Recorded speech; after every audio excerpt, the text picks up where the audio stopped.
Okay. Well, the first thing is just the oath. We can, as you know, we can all say it. You can all say it together to say doing sort of one at a time. So whoever was the school teacher can kick off and lead the group. Don't look at me. Lead the way, Margaret. Come on. Okay, so I, in accordance with section 223A of the Local Government Act 1993, all councillors are requested to take the oath of affirmation. Oh, well, we've got a choice here. So you want me to start and we'll go around, or how would you like it to be done? You can all sort of read it collectively. Let's do that as a group, and choose. And everyone is so far happy to go with the oath rather than that's good. having an odd one out. So if you all want to just sort of read the oath, putting your name in at the appropriate part, then that'll have that over with. Okay, well, that's good.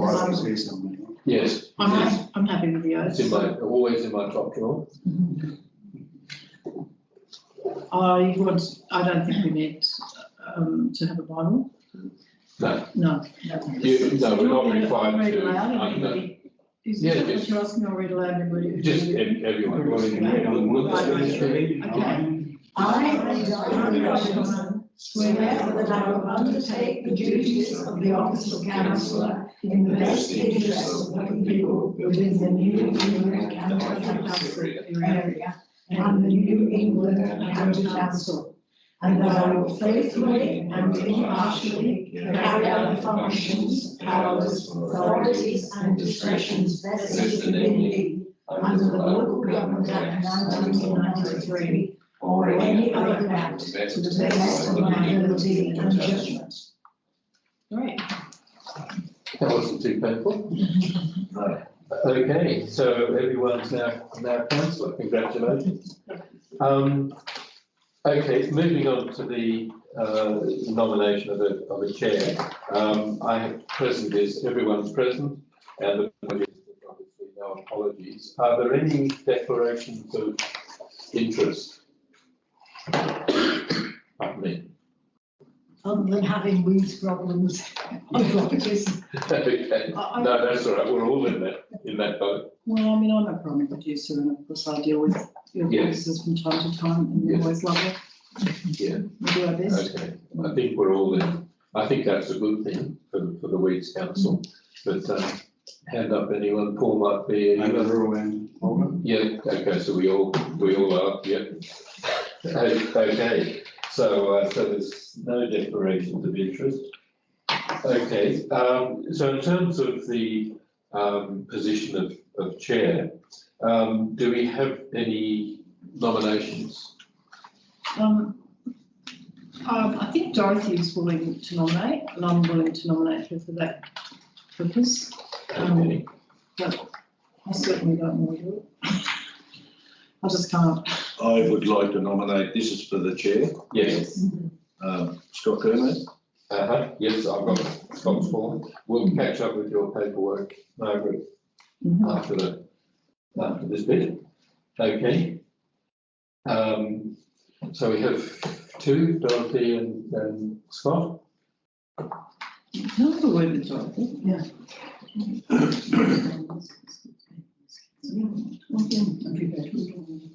I think in view of Scott's nomination and Dorothy's newness to the West Council, and in deference to Scott's long experience, we can do that. Dorothy's indicated she's willing to withdraw the nomination.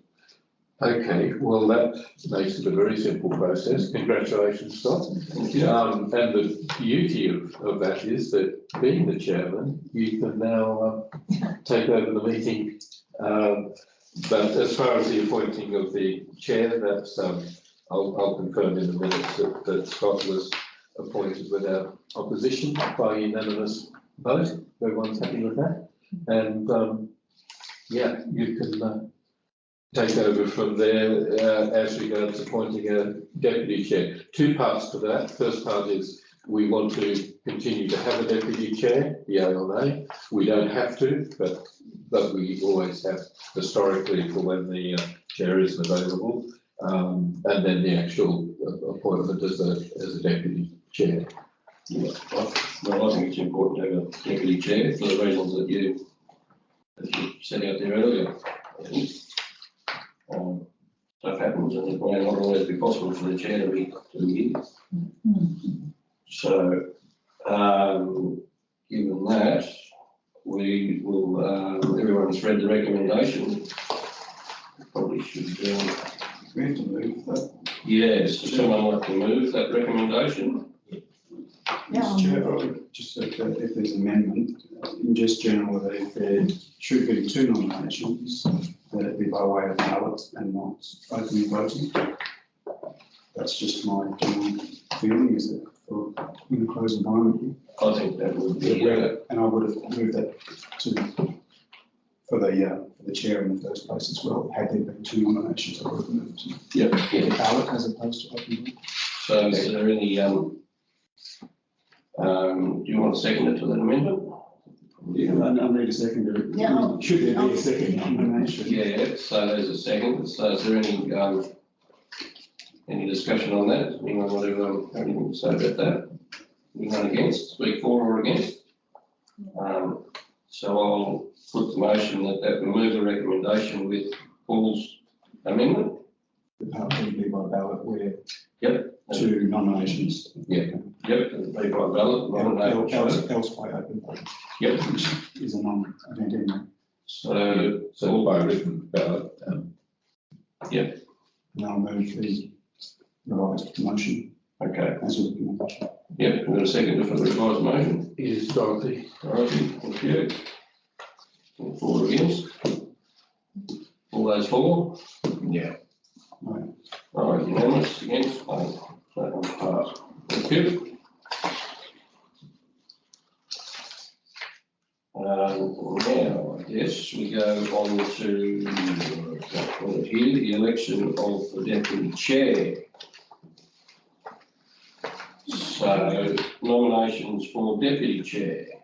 So I'd like to nominate Councillor Connor if she's willing. I'm not willing, I just don't have the time to. Thank you. So I'd like to nominate Tim Bauer. He's willing to accept that nomination.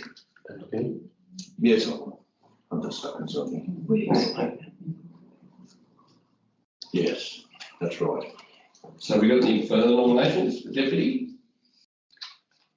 No. In the absence of any further nominations, congratulations, Tim. I don't know what I'm in for, but thank you. Right, so the next one, if I'm correct, yes, is to adopt Dates of meetings. the dates of the meetings, which are listed there. Is there any reason they only go till November? How many times it was per year, I think. Yeah, only that it's the calendar year. Okay, so I guess at that November meeting, we will have to vote again to select them. Correct. On an ongoing basis. Right, no problem. Yeah, we lost the schedule of council elections, because it would have been September, which would allow this to be the December meeting. Yes. Yes. And then, so this is just realigning it. Yes, by November, we're almost back. Actually, by August, we're back on track, so to speak. Right, okay. Otherwise, we'd be having another meeting in about 3 weeks, time, or 2 weeks. Right, well, we've got the recommendation there. Everyone's read the purpose and background, etc. So if someone would like to move that recommendation. If I could, Mr. Chair, just the section there that's headed report gives a little bit of an idea of what each meeting is aimed at delivering. So the February meeting is the delayed, this meeting is the delayed February meeting. In May time, we have the draft budget to discuss. In June time, we adopt the budget. August the 23rd, we have the financial statements for this financial year, so June 30th, which will be able to be signed off. And then the November meeting is just an ordinary general meeting to go forward. Actually, now that I'm looking at that, I was looking at a different date for August, which may not affect some, but it should affect others, and operation could be affected. That 23rd of August is a meeting that always clashes with AgQuip. This is the 9th of August. Got the 23rd here. Oh, yes. My apologies, and one of the reasons I did print them out was the Auditor General, when I suggested the 9th, said, no, we are not ready until the 23rd. Okay. So and the Act, I think, requires it to be signed not later than, but it can be done over a Zoom meeting. It is really passing a resolution to adopt the audited accounts, so they can easily be sent out, and it can be I think last time over it was 5 minutes. It was a bit of a record. AgQuip the 16th to the 18th. Okay, Yeah. so we'll just wait till next this time. Yeah. I thought it was in the meeting. Yeah. Sorry. Yeah, it seems to be Breaking out to Google. Yeah. First 2 weeks of August. Yeah. Yeah. Good on you.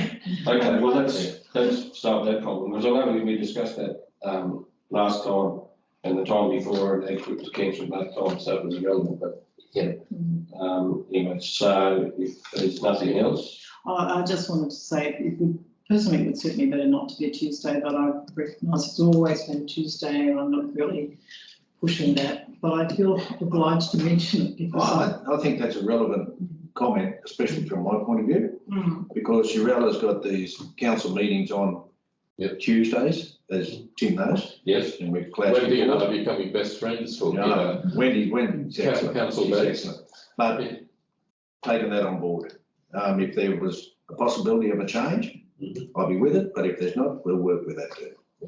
it just means I've got to do a shuffle or change the time of my show, but because I've told them, the management at 2ARM, that I'm going to mention my clash with you, I have done so, but I appreciate it. That's okay. It's from the administrative point of view makes no difference. So it's up to you guys as to what dates are available, because otherwise we get into this shuffle that we've already gone through, where there was literally only 2 days in the month of March where everyone was available. I mean, it gets as hectic as that at times. So it's just really having dates that don't clash. Well, I suppose there's 2 of us now that have put their hand up for a day other than Tuesday, so, but I'm not upset with the room. No, I don't either. I'm just crawling here. Well, there's 2 ways to handle it, I suppose. We can hash it out here, or we can do, depending on, does this need to be done at this meeting? Do we need to decide at this meeting? No, you can vote. Someone can propose and second that we defer it to a later time. The only reason I say that is that it would give you an opportunity to do a doodle poll. Yeah. And then it's out and simple, it saves discussion, we pick the best day. Tuesday suits me, Wednesday wouldn't, Friday wouldn't. So True and true. we can go around circles like that for hours. Yeah. Okay. Can we agree No, on it's the fine. 10th May meeting for now? I would be inclined to agree on the 10th of May meeting and decide at that. Can we move a motion that the 10th of May be set in Yep. the others? We do it early. Presentation from the G. Yep, so we'll do the poll. So Paul's moved, would someone like to second Paul's Yeah, movement? absolutely. Laura's seconded that one. All those for? Yeah. Against? Thank you. And those meetings times will be at 9 AM. Well, that's another question. Yes. Well, I prefer 10 myself. 10 Yeah, I'm 2 Yeah. hours from Armidale. Yes, I so- know. So that's, so it is nice to have that little bit of Absolutely. extra hour, Yeah. but I can do 9 if it's necessary. So what was there, it says at 9 here. Sorry. Well, that's tradition. Has been 9. It makes it easier for Margaret. It's easier doesn't for it? you if it's 9?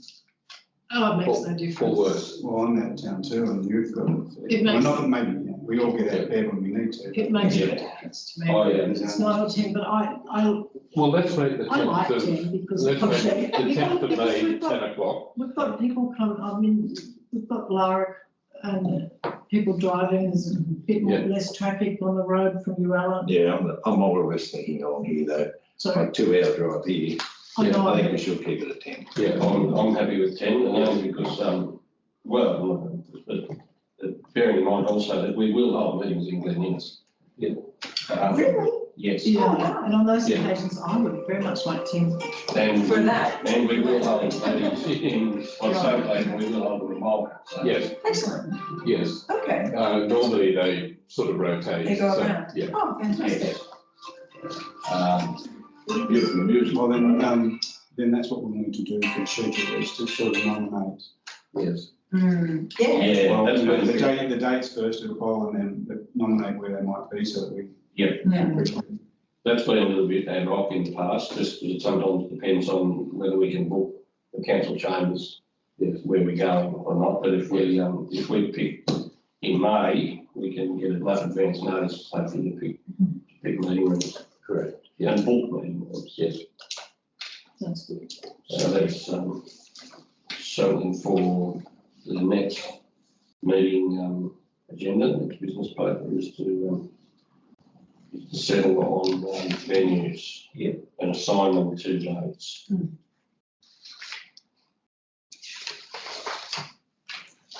Right.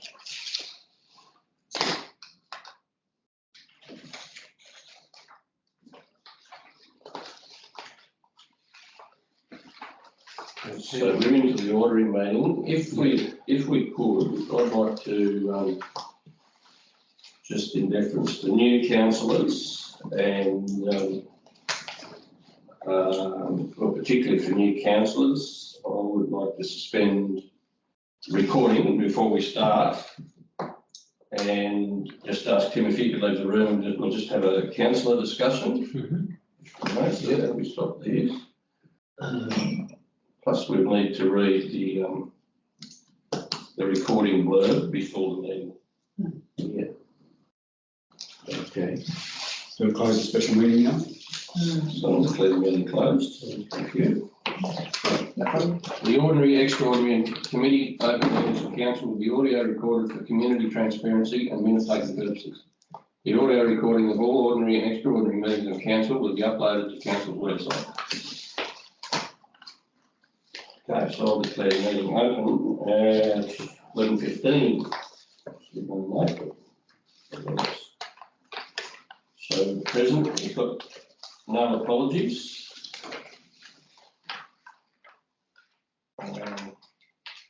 Declarations of interest, anyone got any declarations of interest? No? Well, only what was said before, which is that a number of us are landholders subject to the administrations of NEWA.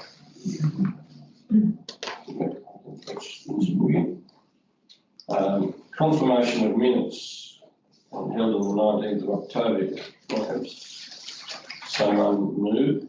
I'll move that. Moved by Margaret. That will be seconded by you, Scott. No, should be seconded by anyone as long as there's no dispute. Even if you weren't at the meeting, Even if you want the meeting, as long as there's I've learned something today then. no contest. Moved Margaret and seconded Tim. Matters arising from the minutes. We've got any matters arising from those minutes? I have one matter, which is that given the rush in which I think at the very end of the term of the last NEWA, there was a email around in relation to the performance review of the general manager, that we, and we should do this anyway, that we convene a performance review committee for this current term of NEWA. So my motion is that that this council form a performance review committee, Okay, a general performance review committee for the general manager. okay, we've got a seconder for that. Thank you.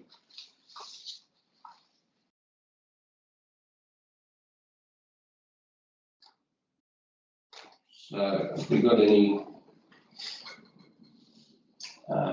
discussion on that? Any questions? Sorry, who's the second? Dorothy. Dorothy? Sorry. It's just the amendment that the call to nominations Yeah, we can amend and it. a terms of reference fee. Okay, so if you're cool with that amendment? Mm. Yep, okay. So could you just sort of spell out the amendment again?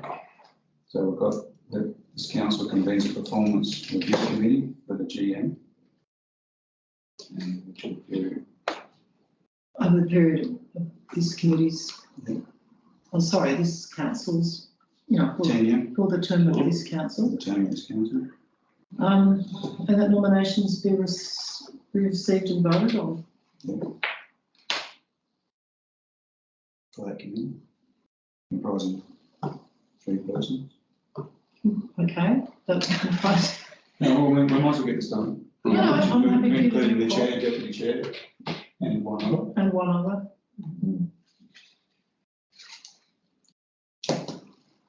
And 3 of the terms of reference fee. In terms of reference, You have to have some of Yeah, you do. we got, all right. In terms of reference fee, Including terms of- in terms of reference fee developed.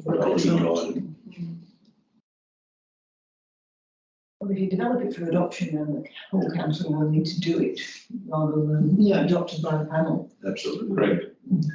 So Yeah, well, is that we would do that. Yeah. We would say, okay, we all agree that these are the terms of reference to which the 3 nominated parties would move forward.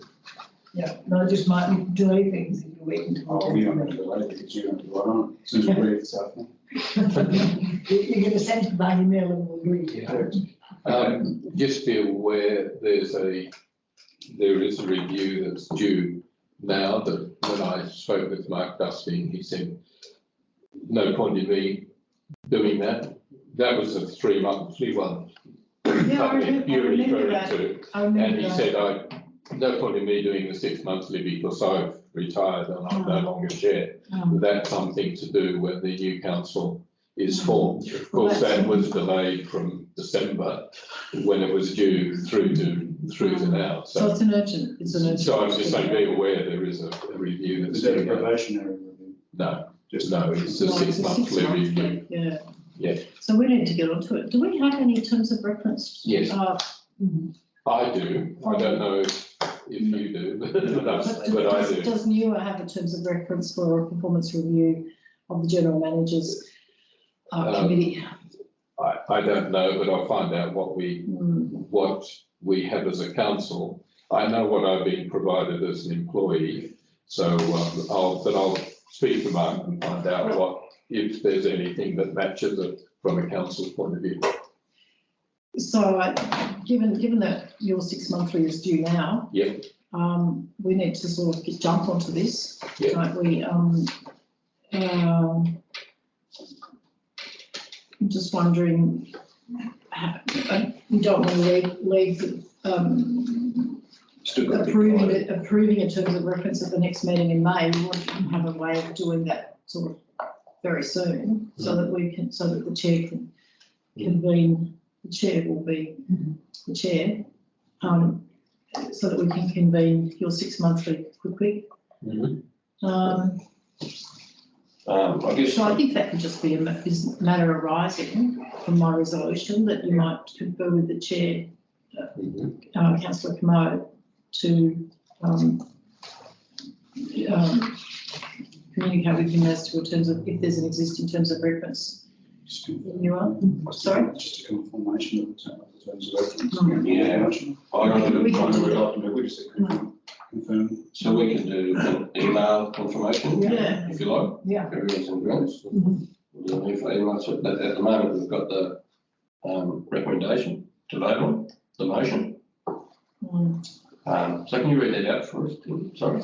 Yeah, the council convenes a performance review committee for the term of this council, and that nominations for committee, need to put something in there for the constitution of the committee, will be of 3 persons, including the chair and deputy chair. And one other. Yeah. Yeah, well, I think 3 persons. Okay. Right, so we need to have a vote on that, so got a mover and a seconder. Mover Paul, and seconder Dorothy. No, actually, I was, Margaret's in the. Sorry. Paul's I'll the, second it. Paul's the second, Sorry, yeah, Paul is the fact, I'm sorry. okay, so I'll say, yeah. Sorry. Dorothy wants a seconder, so are you changing that or? Dorothy will second it, because I've Yeah. moved an amendment which we already Yeah. did. We already accepted, so, Okay. Okay, so we've got that, there we so go. happy, so I'll move that, they're all in favour? Unanimous? Call the nomination. Now, we can call for nominations. We've got a nomination for the, I nominate Margaret.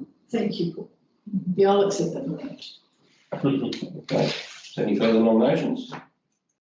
Doesn't look like it.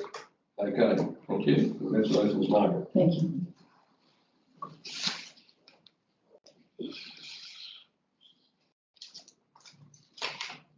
Right, And then the business, the other business arising, so the second part of it will be that a draft terms of reference will be circulated by email amongst the For confirmation. councillors for confirmation. Yeah, I'll Okay. call that an action arising from the resolution. Otherwise I'll get confused. Okay. So that's your action, Mr General Manager, Yeah. to confer with Councillor Kamara, who will then presumably duly communicate with all of us. correct.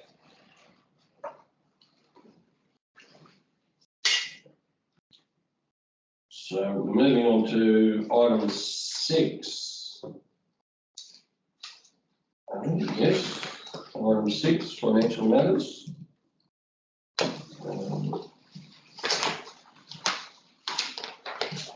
So the invested fund report is as it is. I just noticed the CBA online save is a bit bereft of anything in the chart. Is that, there is no online save or No, it's not. Sorry, which page are you on? 22, sorry. Okay.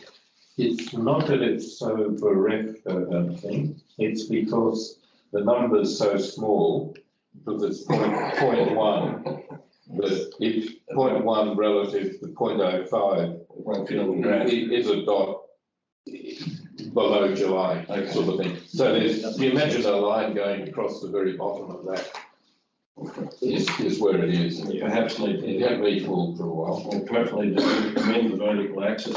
I think it would also be ideal to have the balances on that same graph. So as Yes. you know how much and at what rate we should go. So Yeah. tell me the interest rate on the whole graph and doing all that work is my own, not giving me any information. So we should be able to see a trend of the balances that are kept at these low rates or not. Yes. So changing the vertical axis and You can have the X and the Y axis, so yeah, to show the interest rate and the balances. And the balances. Through month by month. we can have that as an action.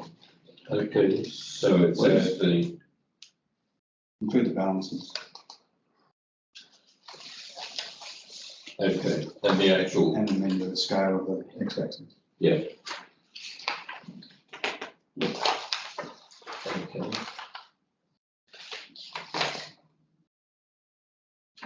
So now we're moving on to budget. It'll be the same for the term because there's no point in understanding the Yeah. graph. Okay. You saw that the balances are just there. Yeah, but it doesn't give me a monthly trend at all. This is as a February. Okay.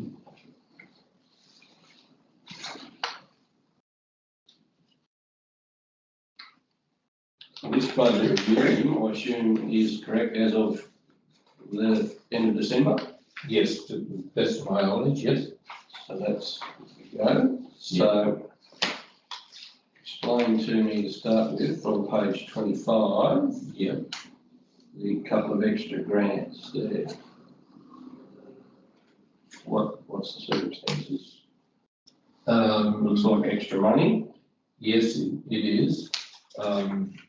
It's just where we've been advised that the grant amounts have been increased to take in some extra scope of work, basically.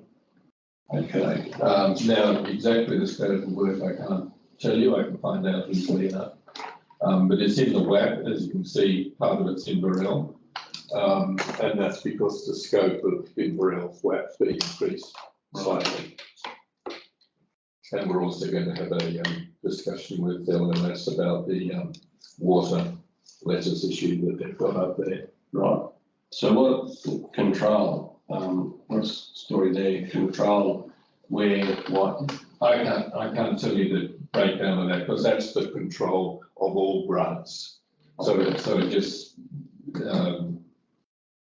so I have to break that out as to what particular part of it is. Right. This, just for information, this comes from Heather, who does our bookkeeping, but Heather's been away since before Christmas and she won't be back till the end of April at least. She's on extended sick leave. So I'll have to go back to John Duggan to get the detail. Right. Now, going over to page 27. Yep. Explain to us, firstly, the HR specialist services. Yes. So is that $20,000? Has that been spent? No, that's the proposal for a 12-month period. Okay, so we're looking at 13,000 has been spent till the end of December. Correct. 13,678. Correct. What we've found is that there was a lot of work done. We engaged Pinnacle something. Solutions, yes. And we spent quite a lot of money. You may know Councillor O'Connor better than I, but tens of thousands. But unfortunately, because they weren't a local government, not approved, but familiar, is that the word? They didn't work in the local government field. A lot of the material they produced and a lot of the material produced by my predecessor didn't comply with and wasn't consistent with the award. So I've had to do a fair bit of work to bring those policies, of which there's, 40 odd, to bring them in line with the award. Plus dealing with some HR issues that hadn't been addressed during my sort of predecessor's time. So that was the problem with the senior weeds officer who was subsequently. Well, that was part of the problem. That.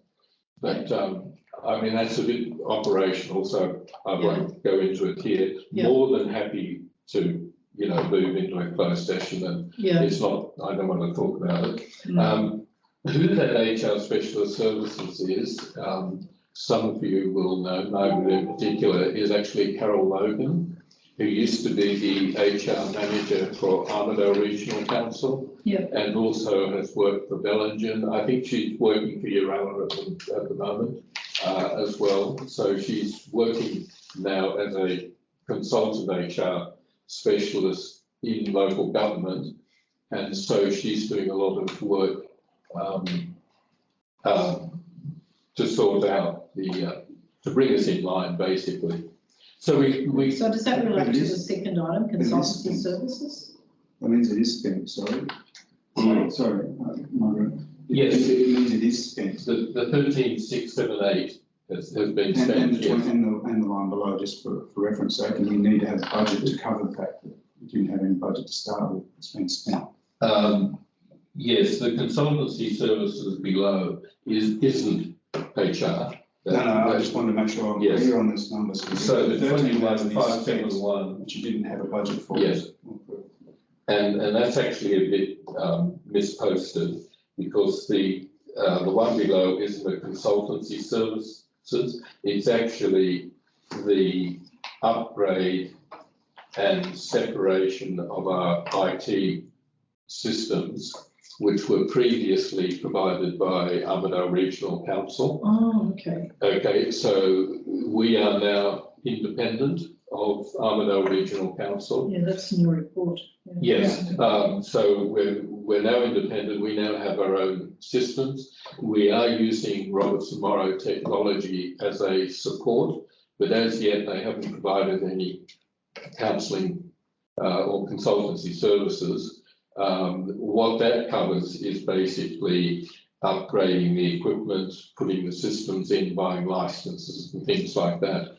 And that followed a discussion with the previous chairman, Mark Dusting, myself, and Armidale Regional Council, where they said on their part they were having increasing difficulty supporting us because the nature of our requirement was obviously very much different to a council that's 30 times our size, but also the nature of our requirements, which is weeds and charting and mapping, etc. So we all agreed that the easiest and best thing, given the location to the new building, was to upgrade the system. Most of the equipment was between 5 and 7 years old, so it wasn't it didn't make anything redundant. It essentially was equipment that had been written off. And ARC didn't even want the equipment back. They said just do what you like with it. Put another whole stock. Yeah, yeah. And does the 25,000 So that's- include IT equipment, or is it just consulting? No, there's actually no consulting fees so far. It's all equipment. It's all equipment and installation and things like that. So that's the 21,571. Yes. And then there's a little bit left over. Yeah, and I'm not expecting to actually spend any. I know there's another 25 grand.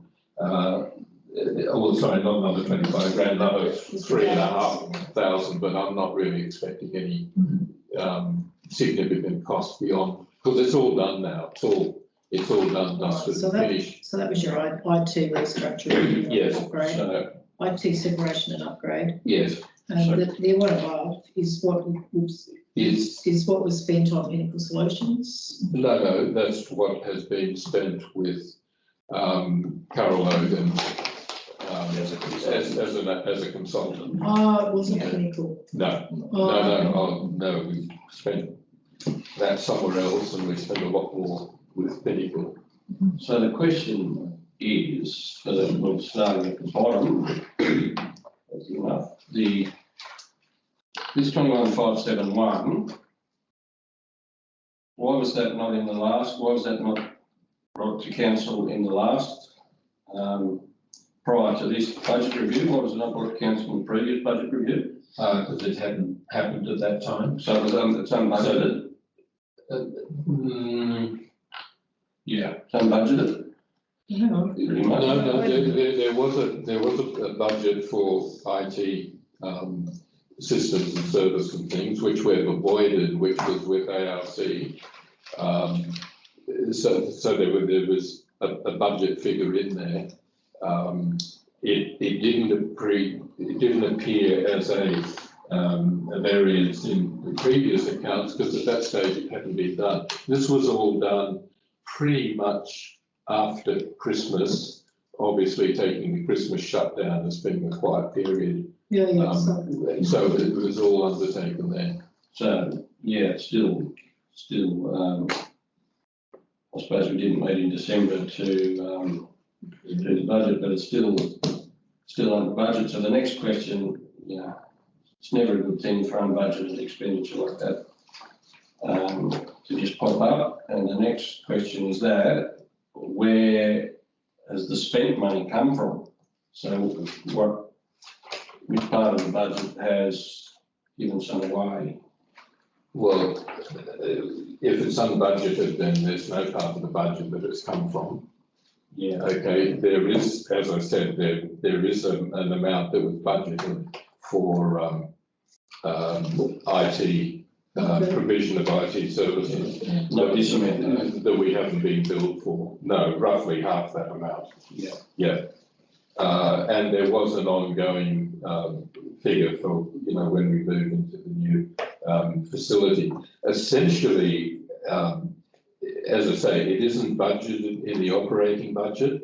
It is included in the cost of the new facility. So the new facility is not just the building itself, but there's obviously relocation, there's upgrading IT to move to the new facility. So it will appear, it's been costed into our capital account, but the capital account will be part of the new property, as will be, I could reel it off, you know, security is one, access control. There's a lot of other elements of the building that will be in the figure of the building that you haven't got yet, because we haven't gone to tender, but it's about 1.2 million. Yeah. And that will include all of this IT stuff. Yeah, but presumably they'll be budgeted before they're spent.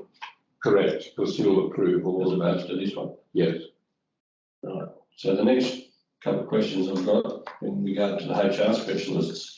You mentioned that Carol's been developing policies and updating them and bringing.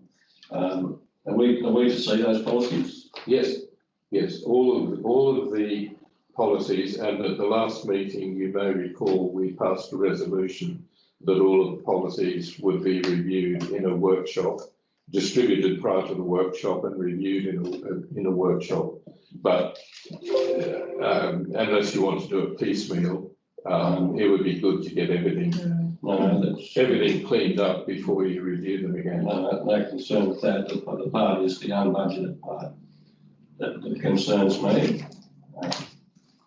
And, you know, in all honesty, with 2 staff out on stress leave and another 2 injured, it's not looking good as a HR consultant. It's not looking good at all. Oh, I think that's that's a bit it's putting events together that don't really go together.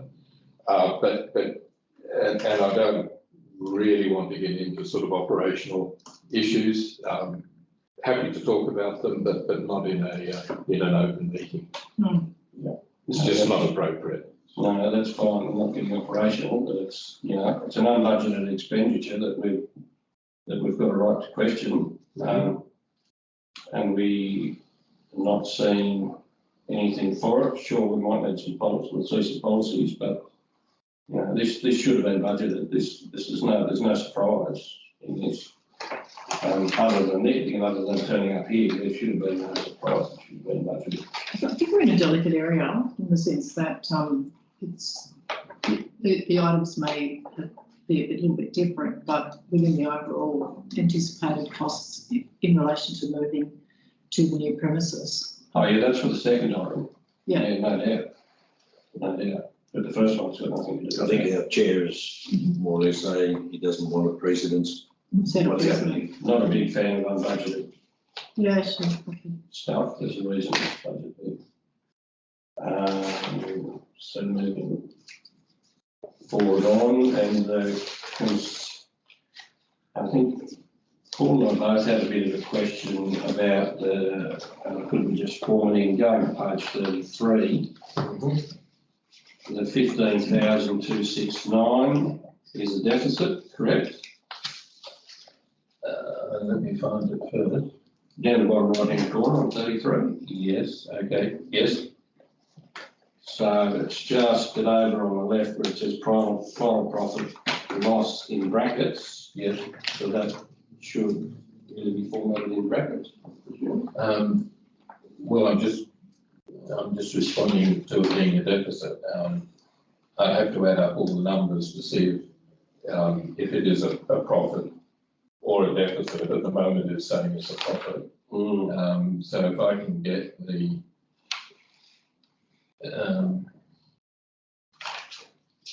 yeah, I need it. Well, it is on page 35. It clearly indicates the projected result is -%. Yeah. Okay. Well then, yes. It's very formatting. Yeah, just makes it confusing. Yeah. Okay. So yeah, it should be bracketed. Three. Yeah. I do have concerns with how we got to there, because especially on those back items just before that, page 33, I understand it's an accrual budget, it's an all-in depreciation and capital items are in, and then we back out some things that have been capitalised and would form profits in the ordinary accounting sense. But we added that plant hire there, which is supposed to be on page 32 before that, which appears to be a lot of repair items, not capital items. I can't imagine that the Toyota Land Cruiser is a new capital purchase. It's $2,500. I'm pretty sure that's repairs. Yeah. So I wouldn't understand why that's being added back, repairs. I can certainly understand why new plant purchases would be. The second question on that is why is that $90,000 underspent at this point in time? So there's obviously some procurement that hasn't done.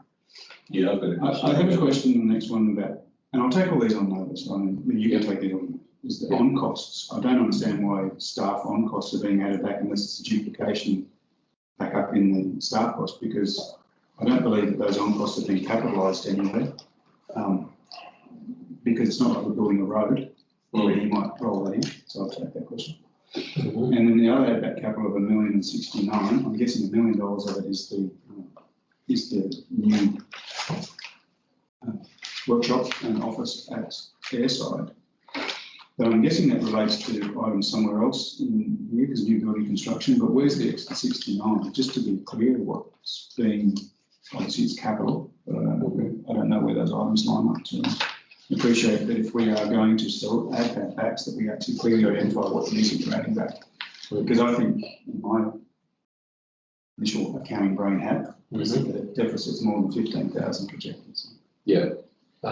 What I'd like, from an accounting surplus point of view. Yeah, what I'd like to do is at the end of this meeting, when the meeting's closed, I'd like to just have a general discussion about all of this, because I agree with you 100%, and I'd like to give you the background to that, and I'd like to tell you what I'm doing about it, because that's something that would require the chairman's support, because it'll be an unbudgeted expense, not a significant expense, but so I think that's better to cover at the end of the meeting. But I understand what you're saying, and I agree with what you're saying. So, my concern is, what Paul alluded to there earlier, is there's $90,000 of unspent budget there, and what concerns me about this is it's basically, in plain, it's the spraying. If we look down to page 30, and I understand the seasonal variations, but I am concerned nonetheless that there's a lot of zeros. This is 6 months, this report was 6 months in, and you got, for instance, 0 on lovegrass, 0 on blackberry, and I understand blackberry and stuff like Christmas. Needlegrass is an issue, seems to be popular road has been the needlegrass. Paramount grass 0, gorse 0. Trying to get that a bit. Only 27% on rotting thistle, 19 on privet. Basically, the theme that I'm getting to is it concerns me that there's an underspend on one of our core responsibilities.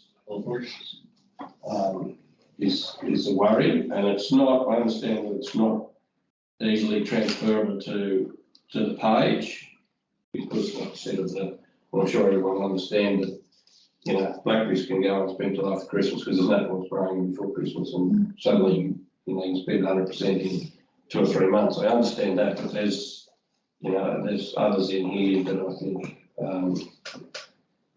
are a concern, and then probably overall a bit of a concern is my issue, and there may be there's probably staff issues and stuff, but an explanation nonetheless would be good. Well, that's where I can get Trent to give you the detail on all of this. But remember that this is also to December, 31st of December. Since then, I can tell you that all of the blackberry's been done. All of the spraying in Walker's been done. All of the St John's wort has been completed. A lot of the serrated tussock, soda apple, I know Rachel's been going, getting clusters with soda apple, etc. So there is a timing issue, but there is also we've got a very serious manpower issue at the moment in that we have half the staff numbers as a council, not just biosecurity officers or sprayers, but as a council, we have half the staff that we had 12 months ago. And, there were decisions that were taken and they were valid at the time, but they obviously had implications where we took out the top 2 senior people in the council and haven't replaced them. And then in addition to that, we've got 3 biosecurity officers, and we'll come on to the weeds report, who aren't in the field. And we've also been very low on spray capacity. So we have, as you know, we've got a contractor working for us in Walter and Urella at the moment, who's moving mountains in terms. So we will end the year on track as far as spraying goes, but we won't as far as biosecurity officers go. Yeah. So that was on my. So we're paying a price for historic. So we'll go some way to chewing up that 90 grand. Correct. I know it seems counterintuitive, but that's our core responsibility is to control weeds on council land. So that money needs to be spent. Correct. Ideally. Yeah. It does concern me a little bit when we see, and 232% of chili needle grass. That begs the question a little bit about the budgeting process. Correct. Yeah. That chili needle grass may have been significantly underestimated, which is something to keep in mind in the future budgeting process, I feel. But anyway, it's just to explain, particularly new councils, that underspending is not necessarily a good thing. Moving forward. So I think, just anyone else got any concerns with that? No, like I said, I think you're right. There's 2 things about, whether what we call a class of expenses are overspent and just borrowing from one, from salary budget to go and pay for something else. I think we have to be very clear about that. Yeah. And I'd like, in a way in the future is that capital needs to be separated from operation. So for instance, the office expenses, and I'm only just trying to be highlighting up here, is, when there's $1 million sitting in a new build construction as part of general office expenses, it looks like you're doing really well. But in actual fact, that's actually a capital item. All those capital items need to be separated. And those come back to the plant, because what appears to be repairs and maintenance for the trucks and stuff, it needs to be totally separated from the procurement of new capital items. It gets very muddy when you start saying, oh, well, now I can't pay for that new weed spray unit because I actually spent this in the Isuzu D-Max. Yeah, it's very confusing. We lose integrity of meeting the mandate. We can improve. Yeah. Okay. So there's a recommendation here. The council endorses the changes detailed in the report, and I think is that what we're doing? Happy? I think that the 2 items have been explained away. It's not ideal situation to have spent before the approval of changing line items. Yes, okay. We've been told that we'll get some information on the increase in revenues. Yeah, so we'll go with this recommendation, bearing in mind our concerns.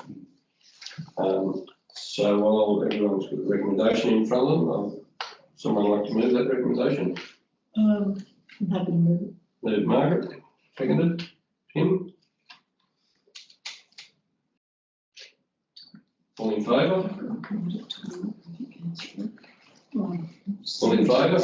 Yeah. Send the text to Unanimous. Yeah.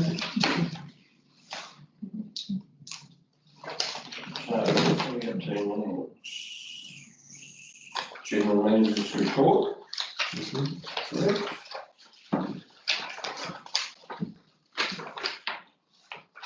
Which page are we on? That's what I was asking. reading. Photocopy. Item 7, page 43, I'm just wondering why there is other financial statement after the, Pages of it. Cash and investments position. So so I think we've just voted on the wrong recommendation. Not well, probably not. I think it was the December quarterly budget review. Yeah, but I think there's one at the beginning. Yeah, 34. 34. Right. That's what I'm doing. So the one we should have voted on then was on page 21. Yes, so 21 refers to pages 21 to 33. Correct, sorry. So And that's the one on 34 refers to pages 35 to. Yep. Whatever. So someone want to move the recommendation on page 21?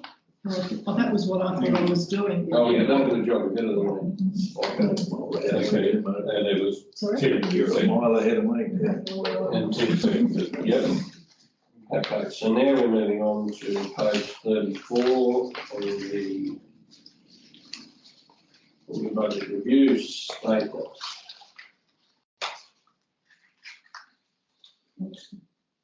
I'm still confused by Position in the budget.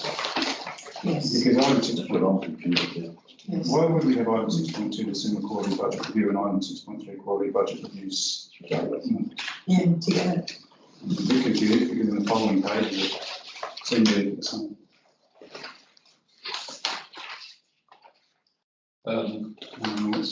One is the review.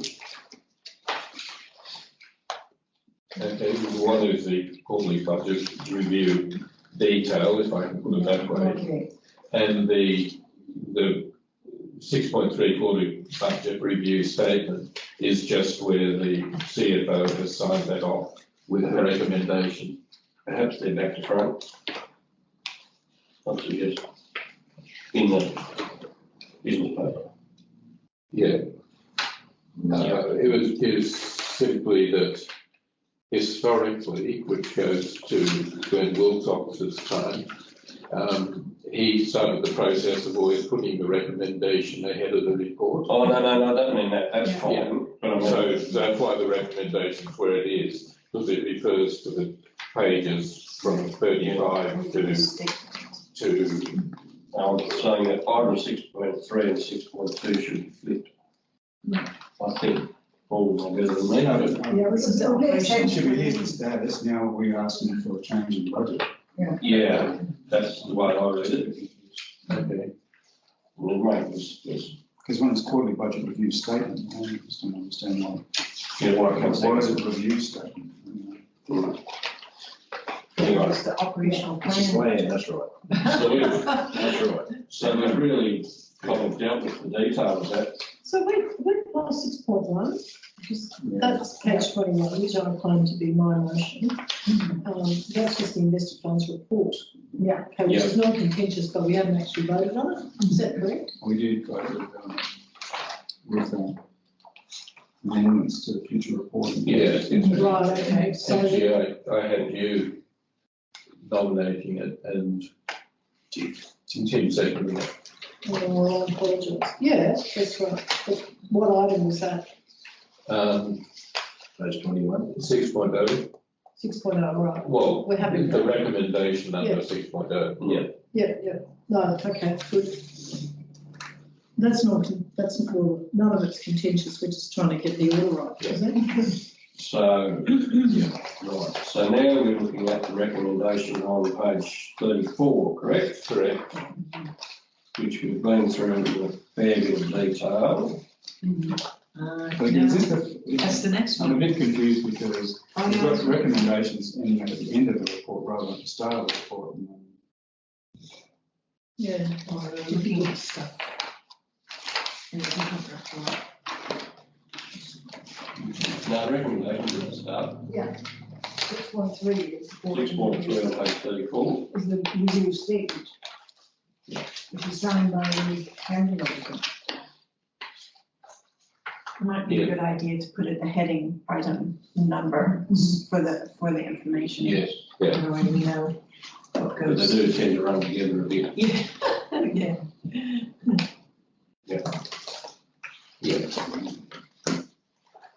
Like was,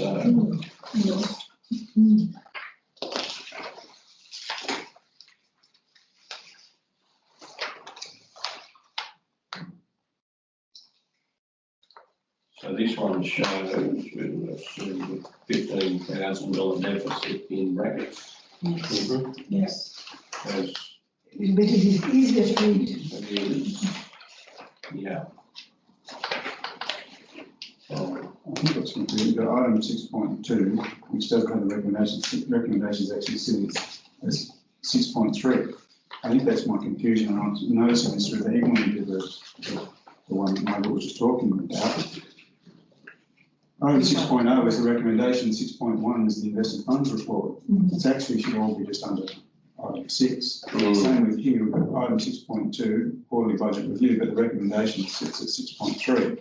That's one. Where my confusion is that the recommendations is in 6.2 for all that detail. Well, do we want to just agree that in future we have the item number, the recommendation, and then the relevant material? That's going to make it a lot easier. But also, Is everybody happy with? you said one moment. Sorry? So that's the one we just talked about with the investment report. The item 6.5 should no recommendation of the report this, and that's item 6.1 is the report. It should be the same number. Yeah. Should be the same.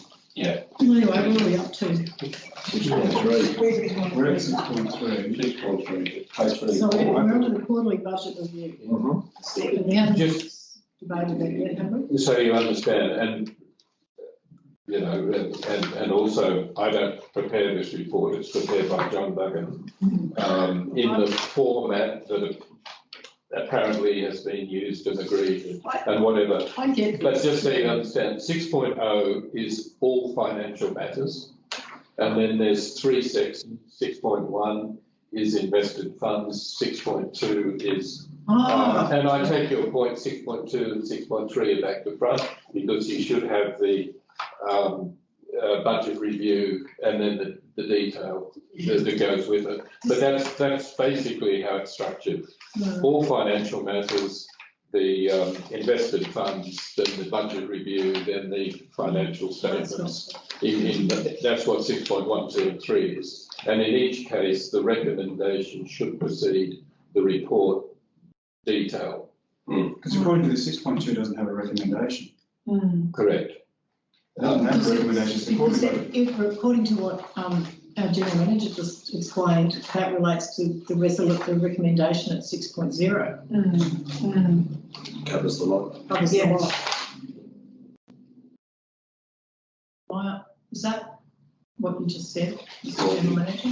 Yeah, to a degree, but I understand where you're, understand what you're saying. I'm just trying to bring a little bit of clarity No, it's fine. because I have to try and understand what's going on as well. There's I think Mr. Duggan, when he worked, at the time that he worked in Armidale Merit Council, we did have our recommendations at the bottom of the item. yes. We decided subsequently that they would be brought to the top, and that's the format that we're all used to now. I agree it would probably help if the recommendation relating to item 6.1 was in item 6.1 rather than preceding it. And the recommendation relating to item 6.3 was as it is in item 6.3. Some are preceding it, some are in the recommendation. And I agree that there doesn't appear to be something relating to item 6.2.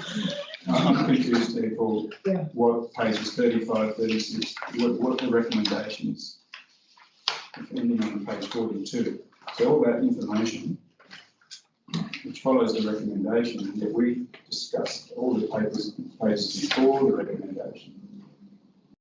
Yes, although this recommendation is referring to the following pages. So there's no, that means there's no recommendation for the budget review.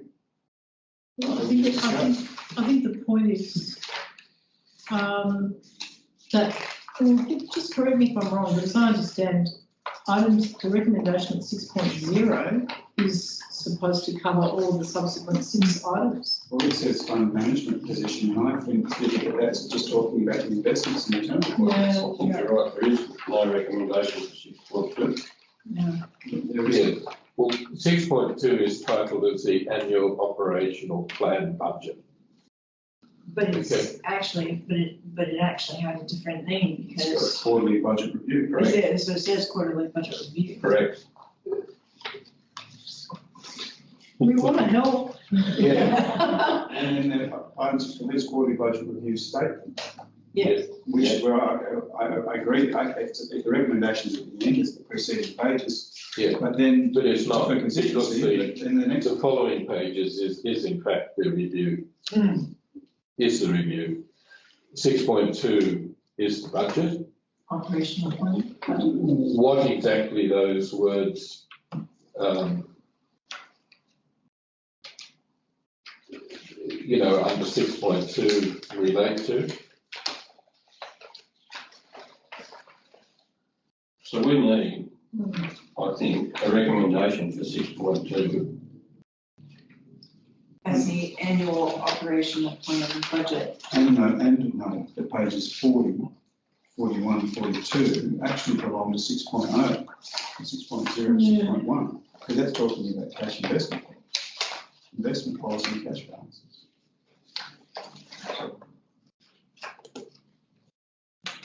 I figured that we covered all those items, One's not good. calculating the ratios. It's the ratios. You read it, really, isn't it? Yes, because I can see that I hesitate to agree with you, Margaret. But I do. Very sensible. Because I can see that the recommendation, point 1, is that the report relating to the fund management position be received and noted, which is the material provided in 6.1. And I can see that the second recommendation, point 2, is that the certificate of the responsible accounting officer be noted and the report adopted, which seems to be the report in 6.2, described as report, introduction and report. I think that's what those two recommendations agree to. And the third one is 6.3, which is the recommendation regarding the budget review. So I don't know how we get around this. I think we just break it into 3, 6.1, 6.2, 6.3. Recommendations to do with 6.1. In 6.1, recommendations to do with 6.2. In 6.2, recommendations to do with 6.3 and 6.3. 6.0 is just a heading, so we shouldn't get confused by that. Where 6.1, the council fund management is received and noted, that's 6.1. Yes, Yes. yes. 6.2 doesn't exist. Can you take me to the page where it's the recommendation? There's 6.1. So what you do is you just, instead of 6.0 financial matters with the recommendation under it, you move the recommendation to under item 6.1. And part 1 of that is Yes. related to 6.1. Yes, Part 2 of that actually relates to what's on page 34. yes. There's no recommendation for 6.2. No. No. We'll have to create it. That's what I suggest. So there's no recommendation, we'll have to move a motion that the budget review be adopted under 6.2. And 6.3, we note the Financial statement. the financial, whatever they call it, the certificate of responsible, it's noted. Okay. And the report. Would you like to move motion to that effect? Paul? Yes? 2, Yes. 2 motions. 3, 3 motions. sorry, you said 3 motions. Right. Okay. So where do we want to Let's put item 6.1, inject them? Yeah. motion item 6.1. Yeah. Which is the same as what you've got as item 1 here. Okay. That the report indicating council's fund management position be received and noted. Okay.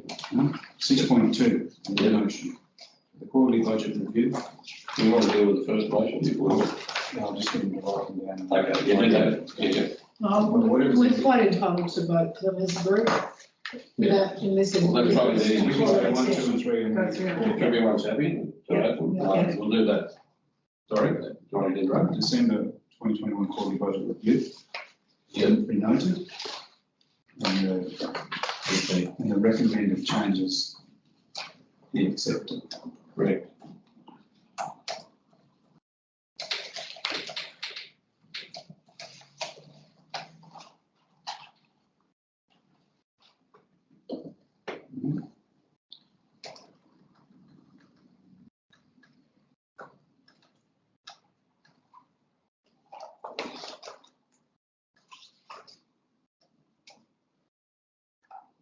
And 6.3, which relates back to what was on page 1, this is the duty of the responsible accounting officer be noted.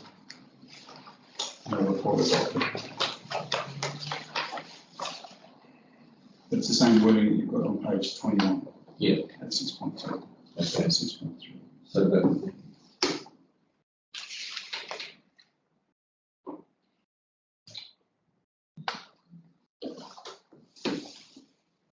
Yeah, You've got to refer back. yeah, I did, back to page 21. Back to page 21. Okay, Right, then we'll be squared away. okay, so can we move those three? Someone like to move those three, Paul? I'll move them as You move them? Second is Margaret, all in favour? Unanimous? Yeah. We're passing those as a block? Correct? Thank you. That will be On page 40. So just, that was moved by Margaret. it's moved by Paul, seconded by Margaret. Okay. But there's still a motion that I moved, which was 6.0. I don't think it's actually necessary, but it's there. Probably irrelevant now, I think. Yeah, no. I think for the sake of 6.4, we need to put this cash and investments budget review statement. I think that's not acceptable. I actually think it should have been part of 6.1. But this, because it's following pace of all the ratios, I think we'll set that as separate. Yeah. Quick second, motion 6.4. Second. I said we're making Page 40. Yep, We'll make it yes, 6.4. Yep. The cash and investment budget review statement. Page 40. okay, 6.4. Yep. Cash and investments budget review statement, Yep. including key performance indicators, yeah, be noted. okay. Just Not for, in the study, everyone. just for your reference, Tim, it's pages 42. The sticks are like in my. There was 45 Martin in yesterday's presentation, you got 2, which was the No, because No, that's 45 yeah, it's goes to 8, 42, Sorry, including, pages performance 40 indicators. to 44, 8. page 42. 40 to 42 is its own 6.4. You're right. Everyone get that? And then we've got, yeah, that's good. Yes. Then we've got item 7. Which doesn't Yes. come with a recommendation, so we have to do the same thing. Yeah, go. No? Now, No, we've got to do it. We've got to vote for that. Yeah, we've got to vote on 6.4. I'll move it. Move, Paul, seconded. Kim? Thank you. That's your cash and investments, is it? Yes, including the KPIs. So all in favour? Only voting. United? Okay, thank you. Just the general sign. So now, the general manager. Everyone's entitled to it, so I'm going to roll your eyes. Put on my eyes, I do not. I did ask Mr. Duggan if he could participate. Well, perhaps a matter arising would be that you might convey to Mr. Duggan our concerns about the layout. Oh, don't worry, Yep, I think that's on the agenda. Okay, Mr. General Manager. The manager's report. Okay.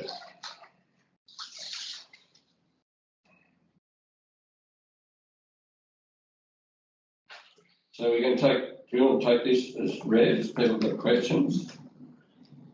With regard to this, do you need to, surely we don't need it read to us? No, no, If you no. want, you can read.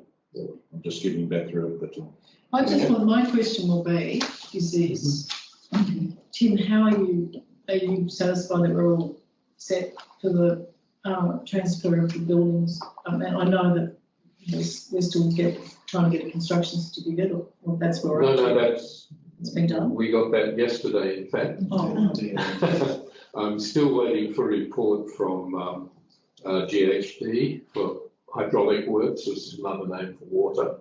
And I hope to get that in the next day or two, in which case I'll advertise the tender straight away. So it's all done, tender's done, everything's in there bar a couple of pages within the specification, but they have to go in there for a contractor to be able to quote a price. The drawings are all there, so they're all finished, finalised drawings.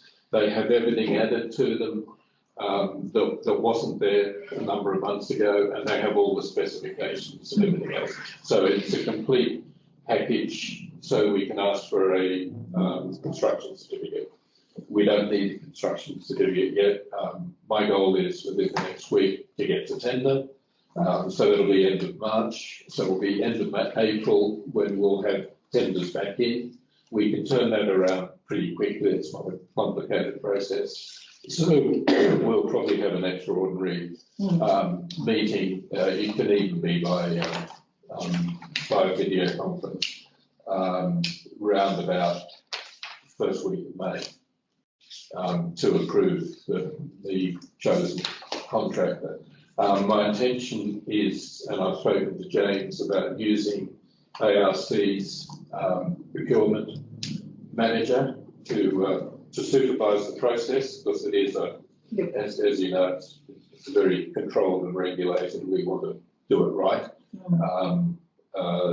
within all the controls, and we may also use them to a degree with the evaluation of the tenders, the initial evaluation, to make a recommendation which will then come to council. So it'll be council who will make the decision, but who are we going to get to evaluate the actual tenders other than myself, who doesn't even have a vested interest, or is, we can't have a sprayer assessing a building tender. no, so you might be using their Yeah. procurement experts. And that's only a preliminary view to make sure they're legally compliant, contractually compliant, you know, to develop the sort of box of information, which will then come to you guys to say, look, we'd rather go with an Armadale contractor than a, you know, Tamworth contractor or what have you.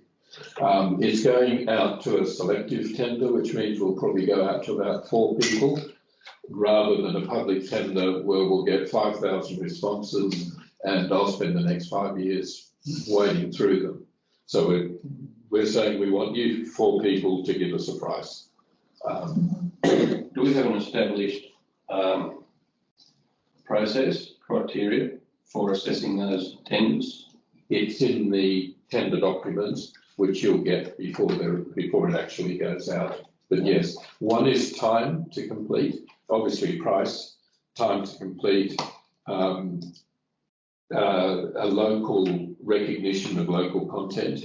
It's a relatively small number, but we favour a local builder for more reasons than just because they're local, because local builders they're on site, you know, they're available, they tend to be more responsive than someone who's contracting out of, well, when we did the airport, they came out of Port Macquarie, so I was, you know, working with the crowd in Port Macquarie to do the airport terms, etc. There's the financial and non-financial criteria, including the weightings. Yes. I think. Yes. But they're NEWA's weightings, they're not, we're not. No, they're NEWA's We're not going to ratings. adopt the weightings, even if we use the staff at ARC, we're Yes. not going to adopt their No, ARC's. We they'll fiddled do, around with our local tender weighting. yes. I shouldn't say fiddled around, we Yes. adjusted them. No, they're more concerned with the compliance, regulation and all of that sort of side, legality, because it is 1.2 billion. So we've got a fair degree of compliance requirements as well. Have you got a project manager? Not yet, because we haven't started the project. And we once we know who the contractor is, there are certain builders who can manage it within themselves. No, right. And there are other builders who want to have a project manager supervising it. Nearly on project management oversight, irrespective of what the builders have. Correct. And they're really hard to get. It's right for variation, Very right. Yeah. just like the bill. Yeah. So moving along, we've got the general manager's report operational matters. I just need clarification from the bottom of the first paragraph. We've also appointed additional biosecurity for Glen's Council. We are backfilling the biosecurity vacancy. I just don't understand the term backfilling. What do you mean by that? Okay, we currently have one of our biosecurity officers who's on stress leave till the beginning of October. So that means that out of our 6 biosecurity officers, we only have 3 of them doing work at the moment, which is Glen Innes and Inverell and Uralla stroke Armadale. So the officer who's taking stress leave until October time, we're going to fill his position on a term appointment, which is a temporary appointment, so that we can continue getting some work done. Right. So is that a contract position? No, it's just it's a term position. Okay. Yeah, which is contractual, but it has a start date and an end date. Okay. So it must be getting maternity leave. Yeah. So the next question I've got is in the next paragraph of halfway down. It says, regrettably, we won't be able to fully recover our inspection targets for this year during the current financial year. That's a big concern to me, because that's 2 years in a row. Yep. Pretty much. And the WAP funding, that's, there's consequences with the WAP funding. I would have thought that would seem to me to place that WAP funding at ongoing risk. Well, once 1 year is a bit of an issue, 2 years becoming to start to be a pattern. And that's, there's a lot of money in that WAP funding, so it's a big concern for the ongoing civil level of the organisation. The thought, so that needs to be catered for, short term and long term, I would think. And is that being reported to the LLS? Yes. As long as they're Then we'll come to that. Yes. Yep. Meaning, Oh, there's a report of what we're providing to the LLS. It's the next page. yes, sir. Mr. Chair, just for me for a minute, is that in terms of context of what discussions in the community, at times you get asked to have a general manager's report somewhere further up the chain and discuss the events that are going on, so we get context around them, especially when dealing with finances. Even at the beginning? Yeah, somewhere. Yeah. Introduction. Yeah, I agree. We can put that down as a task. What's the state of play? What's going on? Yes, correct. And I did read somewhere, which is Admiral planning to provide a spraying map in the future. Yes. And sorry, Mr. Chairman, don't mean to cut you off. We've put a lot of work into this report. You may not notice too much difference in terms of the format, but we've actually put a lot of work into getting it accurate. So when we say there's an inspection done in Uralla, there's an inspection done in Uralla. It doesn't mean we drove past at 60 kilometres an hour and said, let's tick that one off. So one of the reasons our number's down is because we haven't had the staff to do the inspection. But another reason is because our inspections now are actual genuine inspections with an inspection report.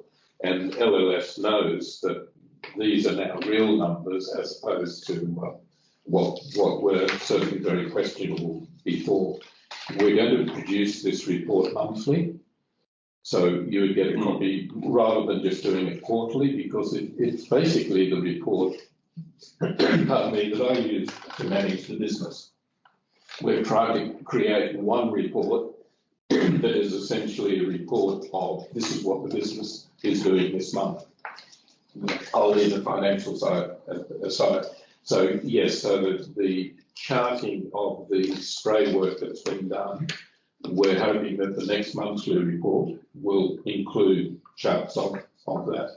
So you'll be able to see, rather than dots on a map or properties on a map, you'll actually see lines of roads that are being sprayed and things like that. Yeah, right. So the only concern I have about, and skipping forward a bit, I know, is that these maps here, those ones, all of them, Yeah. You know, they're, The ones that are divided, yeah, they're pretty useless. Pretty useless. We can't pretty much blame anything. It's just a. oh, there's nothing, sorry, I can explain those. These maps, so the first set of maps, which is up to page 50, is simply taking the local government area and dividing it into 5 regions, and then each year the biosecurity inspections inspect one of those regions. Why from 3 to 5? Mr. Mayor, sorry, Mr. Chair, Yeah. do you mind if we just conclude on item 7.0? Yeah, Pass a you want motion to receive and note the GM's. Yeah, sorry, we've got ahead of it. Okay. And then we can just dive right into it. Okay, so we've got a receive and note, Yes, receive and note the GM's. operational Operational report. matters, just receive and note. I'll move it. Second. Clara. Christian. Second. All in favour? Aye.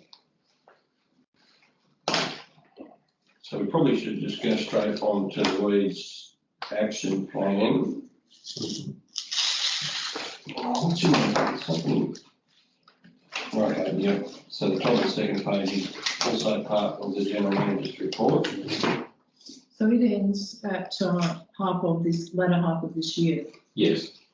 So now we're on to item 8, page 44. Yeah, and I think what you're, Mr. Chair, on page 51, which sort of as the NEWA transitions from 3 to 5 year cycle, I think that's what we're picking up that conversation. Yes, that is my question, why 3 to 5? Is it under an authority? Before my time. Oh, Really? excuse me, can I just be excused from the meeting? I've just got to move my. Yeah, no, I've got to move my. Oh, gee whiz.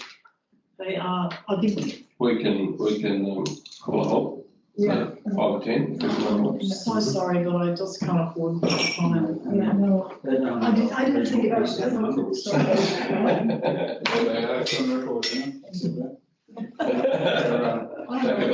Tenacious. Are you having a break, Mr. Chairman? Yeah, we'll take, okay, we're back.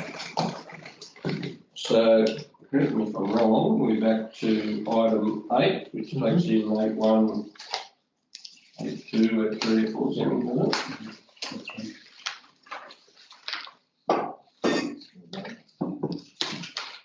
So the question, Tim, we'll go back to is the move from a 3-year inspection cycle to a 5-year inspection cycle. Yes.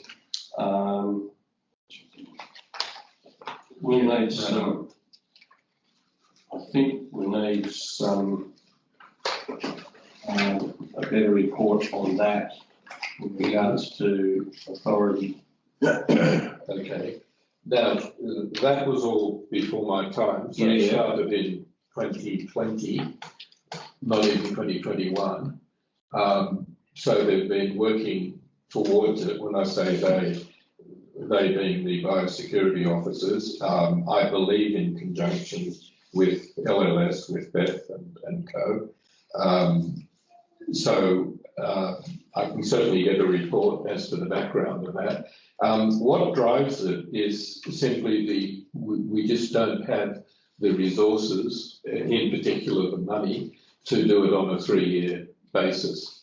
And the view has been reached that it doesn't have to be on a 3-year cycle, because they're also maintaining priority weeds, and so they're doing the roadside weeds on an annual basis because they have to be done annually. They're doing the priority weeds. So in terms of basically property inspections, where the responsibility is with the property owner, the belief is, as it's been put to me, that those property inspections don't have to be done as frequently as they have been done. To do them on a greater frequency is obviously just more money. We can throw more people at it, but it has a price tag. Yeah, I understand. It's just prima facie. Yeah, It looks like making less work for themselves. yeah, With no other corresponding productivity increase. yes. Prima facie, I say. So this is why we'd like a report, and and particularly relating to the authority to do this. Because I mean, historically, and this is going back, really, because I have the knowledge, inspections were always on a 3-year program. Yep. And that was always done. That was not a standard to aspire to. That was a standard that was just achieved every year. Yep. So it was necessary. But anyway, we'll wait for the report on that part. So that's just an action arising, or report on the That's national rising, not report on the transition from 3. I suppose our most critical. Two important points there, I reckon. There's, first of all, you need to go back and see what resources you had, through Mr. Chairman, is how many people worked back then when it did work to what it is now. That's one. Two is the point that James has said over there, that if it's only for property inspections and nothing else, that's worth looking at. So without all this, as you just claimed, we need a report on it. Okay. Yes, needs some And reference to the previous resolution that said. yes, I mean, there was no resolution to move from 3 to 5. Yeah. The point I was going to make was also that if that's acceptable to the funding bodies, then certainly take some pressure off some landholders. Yeah. Well, it should, because I mean, Yeah, I know. Inspections are not confined to the nominated area every year. I think it's important that for the operational budget to identify which is the area that's in question. And I don't know that the report talk about what quarter 1, 2 and 3 inspections have done. Yeah. It's just still only going to be 4 quarters, I'm guessing. But we have one, which dedicated zones for that particular year, I guess. The 4 quarters are annually, obviously, 1, 2, 3 and 4, and they will be corresponding to a particular zone. No, so it's not zone 1 in the first quarter, zone 2. It's in the year, it'll be zone 1, and that'll be quarter 1, 2, 3 and 4. As I'm talking about. And then it'll move on to zone 2 and quarter 1, 2, 3 and For our 4. operational budget, understanding which zone is the highlight zone for that year. Yes. Oh, yeah, no, Question. we know that, yeah. Well, we need to know. I think it's important we know that too, yeah, as a Well, council. I'm assuming we're all the same, but anyway. Yeah. Yes. So yes, I can get the background to that. I'm quite surprised that I was given to understand this has been something in train for, and it's not anything new as well. We've spent months and months and months of work because there's a lot of work in aligning the properties with the zones and all the rest of it. It isn't just a quick line on a map. So it's been worked on for several months. Because I mean, straight up, this is the first I've heard of it. Yeah, So, yeah, just needs a bit of explanation. Yep. So as to my other point, yeah, these maps, and I think there's got to be, so I'm looking at the map on page 53, for instance. yep, Looks like it's South Armidale. yep. Pretty hard to glean much from that. I'm wondering, can we move that mapping report to a digital format that we can manipulate on a screen and get more clarity? To look at the map on the screen? Yeah, because we don't want to be printing out a page that's, this big to get the appropriate detail. Yes. So that we know who's been inspected, and, and it's only because if we're asked, as a member for the community asked, member of the community, we need to be able to give an explanation without having to ring up. So my idea is that what I'm thinking is that the spraying report with the mapping, which is great because the community member asks and we can refer to our latest spraying report, but it'd be also good to be able to refer to a sufficiently detailed inspection report map to say that, if we're asked, I know the weeds officer's working in your area at the moment or next month or the following quarter or whenever or has been, why haven't you seen him, blah, blah, blah. And bearing in mind, referring to your earlier point, an inspection, to my mind, is not an inspection unless they've made contact with the landowner. Okay, now an inspection from our point of view now is an inspection because we've filled in an inspection report which goes into BIS, which you probably are familiar with, and actually goes off to local land services. Yeah. So it's a multi-page report. But my point is that, to fully fill the role of the biosecurity officer, they need to be talking to the people. It's one thing to look for the weeds, but it's another thing to be talking to the people because that's where you will get most of your information from. It's easy to drive around and look. And I appreciate that the biosecurity officer has to contact any landholder prior to an inspection, but I also think it's important, wherever possible, because bearing in mind there are lots of absentee landholders, particularly in some areas, but I think it's well worth making a point that biosecurity officers should make every effort to contact and have reasonable contact with the owner of the place to inspect him, or the manager, because I think it's, like I say, you get human intelligence out of that, and it helps from knowledge. It helps knowledge both ways. You know what I mean? As most people appreciate, a big part of the biosecurity officer's job is helping the landowners with information. It's extension of it. So, and if they're just inspecting and never seeing anyone, it's a pretty dull job. It's a much better job done if they approach the owners wherever possible, or managers. Thank you. And it looks better too, because if we get members of the public come to us and say, "Oh, I've turned a weeds officer in 20 years," it's bad look. It could probably been inspected 7 times in that 20 years, but I'm knowing it. So most of them do like to see the weeds officers. Some people don't like weeds officers, or haven't been chased away, but have been used. Well, first of all, I'll get the report of what areas we're inspecting, and then we can sort of concentrate on some more detail. This is intended to just give a visual impression of if we're inspecting that area, is that area getting inspected? The theory should be, and in practice should be, that during the year that gradually fills in, so that by the end of the year it's been inspected. Yeah, I understand. That's the goal. It's not to provide information about who the landowner is. No, that's all right. and that's fine, I understand that, I just think, the mapping can be done better, and the GIS is so much better than it used to be.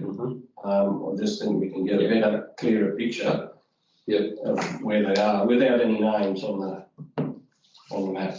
I mean, some of us can work it out anyway, because we know who's where, but that's probably why, I think.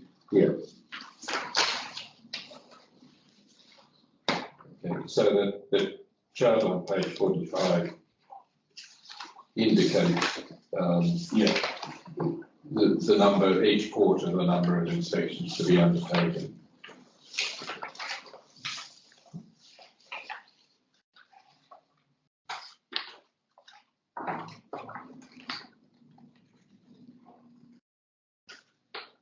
And then the chart on number 57 has the sort of specific information.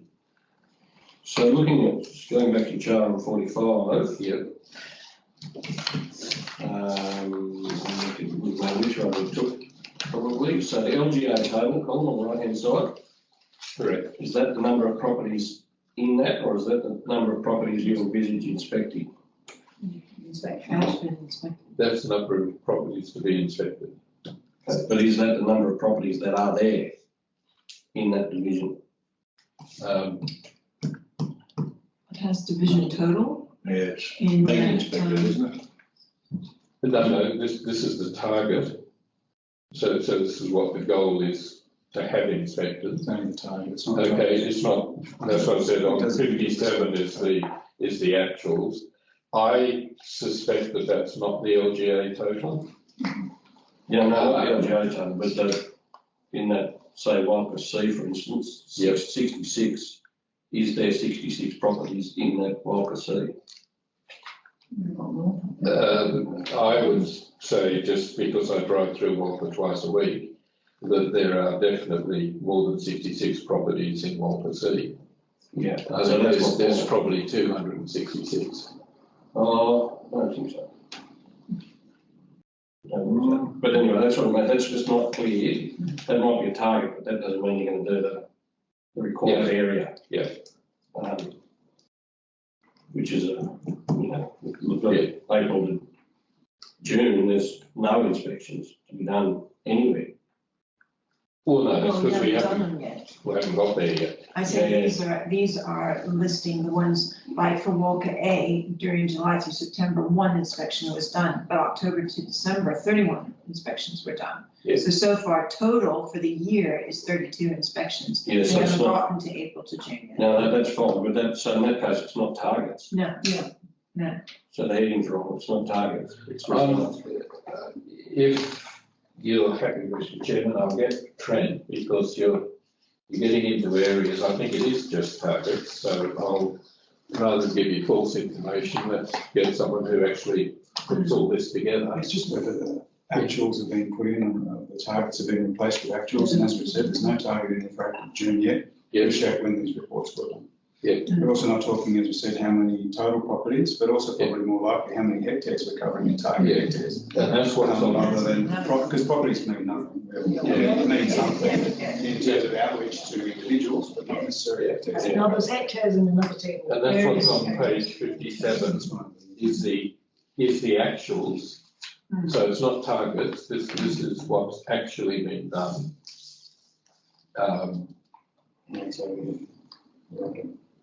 Okay, so there's roadside inspection, property inspection, high risk, etc.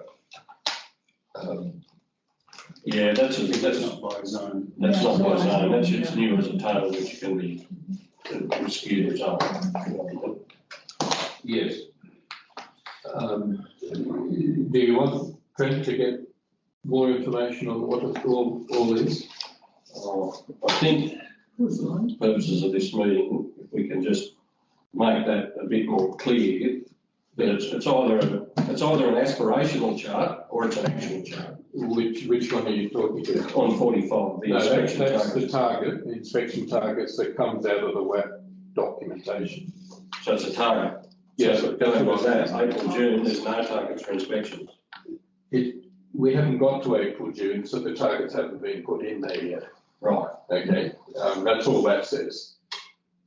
Okay, So that's a bit- but those are the targets that have been provided to us in the WAP, being the weeds action program provided to us by local land services for which we're funded.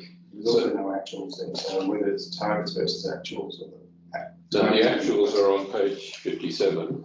it's a different format. It's not by zone. I mean, you know, I can make, and no disrespect saying, No, I how can, can we make this easy to read? Yes.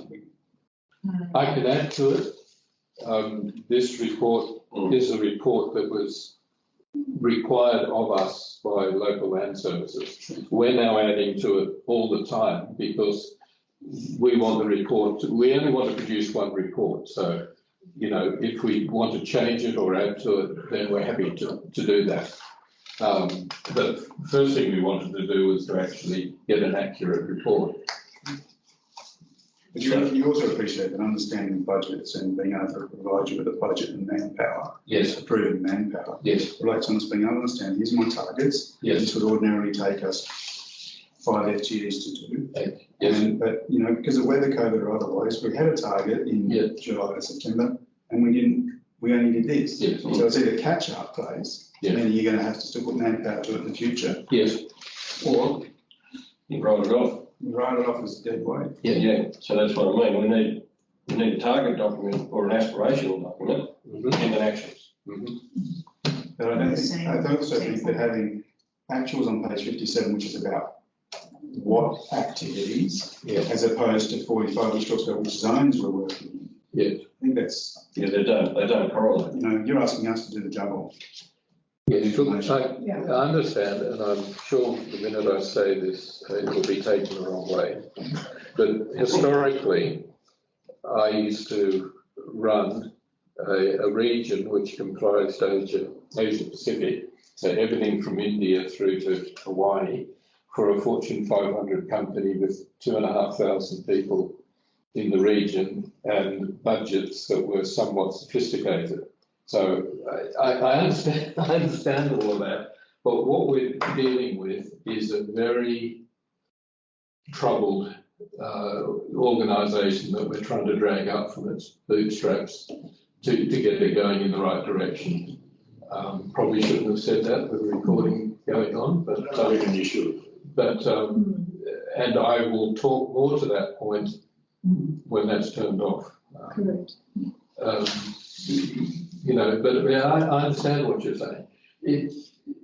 I've been working on this for 6 months just to get it to where it is, because you were presented with the report at the last meeting that I could have got a 6-year-old child to make it up. It was just fictitious.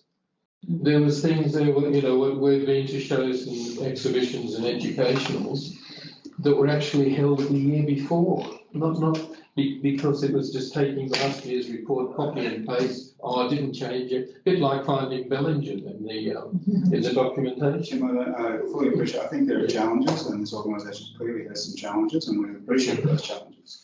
So, but the simple request here is simply that there are targets for July and September. Yeah. What were the actuals? And I don't think that's a statistic that I'm trying to break the organisation. That's okay. So we're with you, we're on your side. We understand that there's some challenges and some resourcing issues, but for clarity, and so that all we're asking is that you had targets, you had manpower, and all we're asking for is targets versus actual. Yeah, and the actuals to that. And okay, I capitulate on how many hectares or how many park benches we did in the interim, but at this point we should be able to just do targets versus actual. Yes, should be able to. You know? I'll come back to it. Good, thanks. I think they've, I think they used to be done in a far more primitive fashion, and I think they've been lost along the way somewhere, a while ago. It's a bit easier to understand. Yep.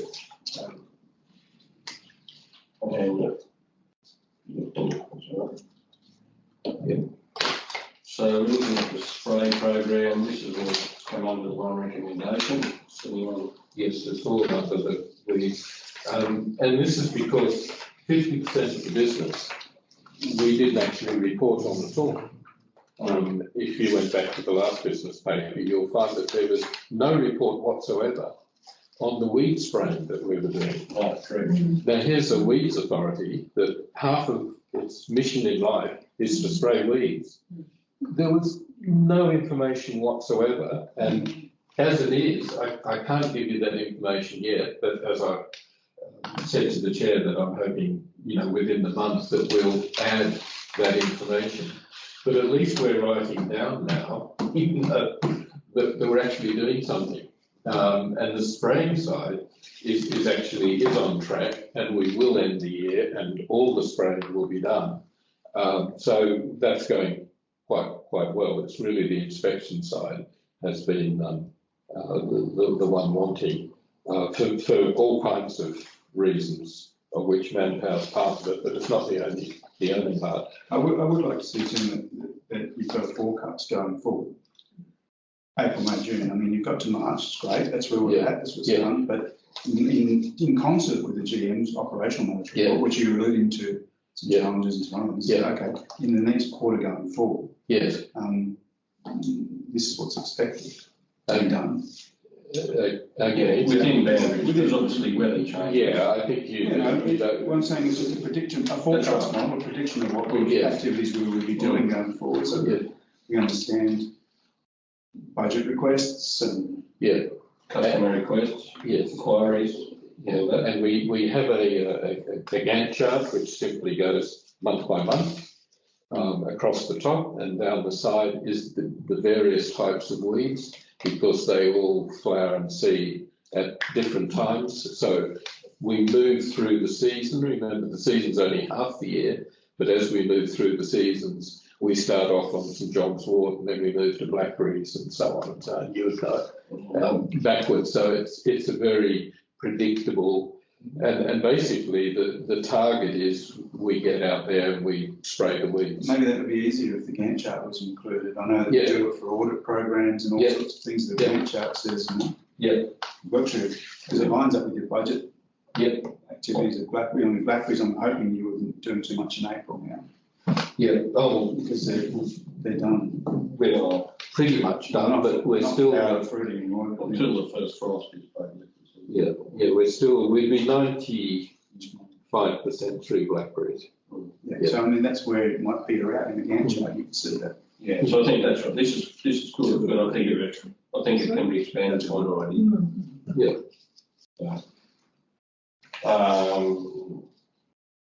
So I guess we've all looked at the major projects, private works, ongoing, but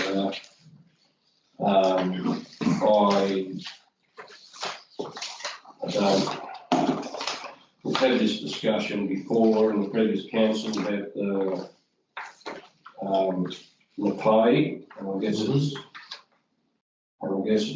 probably just for the information of new councillors. So there's been a big issue with tropical soda apple in the clay catchment. Down over the edge. It got away a few years ago and was suddenly discovered, and masses of staff, like the picture here, and resources were thrown at it, and different grants and heaps of time, and largely the spraying and the focus has been on private land. So basically, to my mind, and a lot of others sort of in the weeds community, these private landowners down there have had a free pass for years. They've had hundreds of thousands of dollars spent on them, and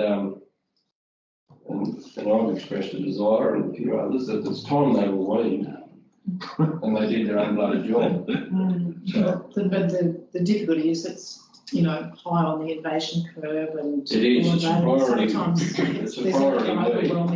there's an overwhelming requirement to sort of try and stamp it out. Still have the capacity to move from holding their hand to holding a stick over them.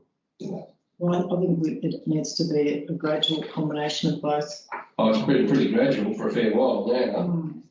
So I think, but anyway, that's an ongoing operational type of thing. But If you suddenly dump the responsibility for a weed that's very high on the invasion curve onto private owners, and, you know, anyway. I don't think it's. We And the other might thing- have read it differently on that. From NEWA's point of view, as you know, Mr Chair, we're funded by LLS to do the Macleay. So we get money to do that. Well, we have to do it. Now, along the way, we can try and educate landholders, etc.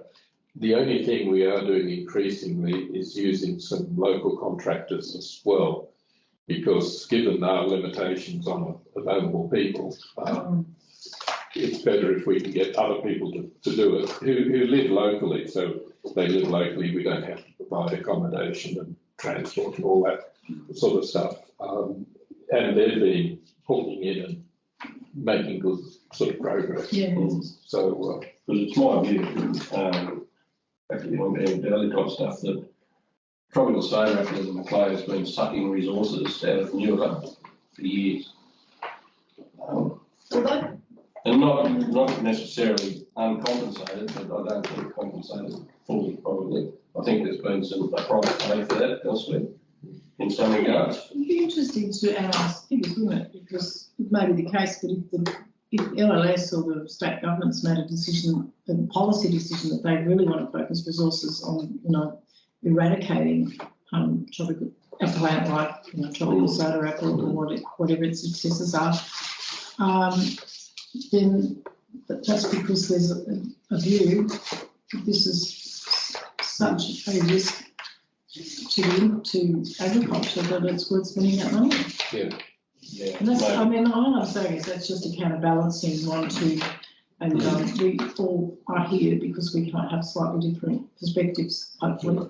It's just, in my view, it's been a form of cost shifting. But anyways, it is what it is. So we go to recommendation on page 44, just to receive a note. We'll move her in a second. Move Laura, second Dorothy. All in favour? Unanimous. Next item 9.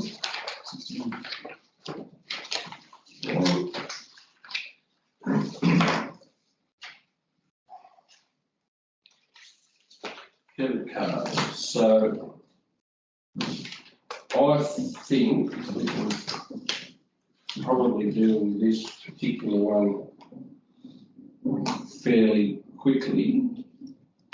In that, to my mind, the recommendation contains a debit card. yes, Which should never be a thing. There's no debit card mentioned in here at all. Debit card suggests an access to cash, uncontestable cash. Yeah. So credit card policy for sure.